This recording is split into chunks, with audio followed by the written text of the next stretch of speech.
Десятки бездомных животных обрели своих хозяев. В Якутске во Всемирный день защиты бездомных животных прошел первый фестиваль «Хочу домой». Организатор акции – городской фонд помощи бездомным животным. На фестивале прошли выставка животных, сбор средств и корма и благотворительный аукцион. Подробнее в материале Саргыланы Захаровой.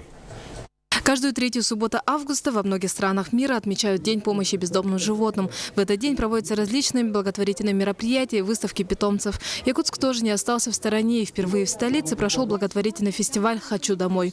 Только мероприятие начало, мы практически всех раздали.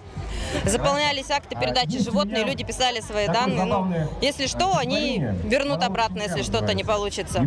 Фестиваль собрал сотни желающих помочь четвероногим друзьям. Люди приносили корм для животных, помогали фонду денежными средствами. Были и такие, кто, отложив дела, принес на площадь бездомных котят и щенят, чтобы найти для них новых хозяев. Мы их нашли, два котенка нашли на улице, и вот одного сейчас отдали.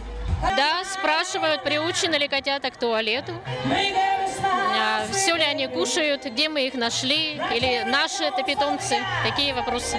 Первый опыт оказался удачным. Около 50 бездомных животных обрели новых хозяев. Посмотрели, такой милый, маленький, вот и взяли. Ну, хотели рыжего сначала, потом, не знаю, понравился. Молодцы, что организовали такое, молодцы, здорово. Как тебе животные пришли? Ну да, конечно, да. И кошку, и собаку, все, с внучкой пришли специально, чтобы посмотреть. Также во время фестиваля прошел благотворительный аукцион, на котором разыгрывали футболки с надписью «Хочу домой». Все вырученные средства пошли на оказание помощи бездомным животным. Саргылана Захарова, Дмитрий Сергучев, НВК Саха, Якутск.